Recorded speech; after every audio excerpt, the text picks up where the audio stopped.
नमस्कार मंडळी, हा टीआरपीचा जमाना आहे. टीआरपीच्या शर्यती टिकून राहण्यासाठी सध्या सर्वच प्रमुख वाहिन्यांवर नवनवीन मालिकांची रेलचेल पाहायला मिळते.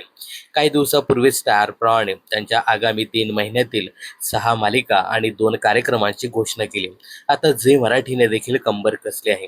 झी मराठीने देखील त्यांच्या आगामी 3 मालिकांची घोषणा केली आहे.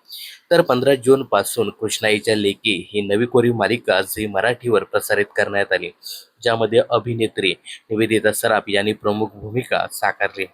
याखेरीज बहुचर्चित इच्छाधारी नागिन या मालिकेचा देखील काही दिवसापूर्वीच एक टीझर शेअर करण्यात आला होता, ज्यामध्ये गौरी शेळगावकर ही अभिनेत्री प्रमुख भूमिकेत दिसणार आहे.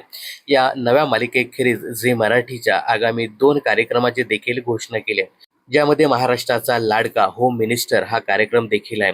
जवळपास 20 वर्ष प्रेक्षकांच्या मनावर अधिराज्य गाजवणारा हा कार्यक्रम पुन्हा एकदा प्रेक्षकांच्या भेटीला येणार आहे. या कार्यक्रमाचा देखील नुकताच एक प्रोमो शेअर केला आहे.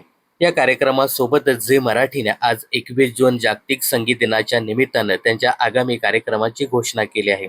प्रसिद्ध संगीतकार गायक अवधूत गुप्ते यांनी झी मराठीवरील आगामी सारेगामाप या कार्यक्रमाची घोषणा केली आहे.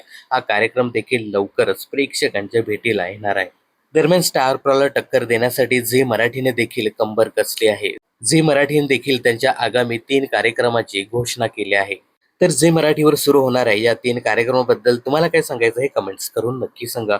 मनोरंजन क्षेत्रातील अशाच फिल्मी अपडेट जाणून घेण्यासाठी चॅनल जर सबस्क्राईब केलं नसेल तर जरूर करा.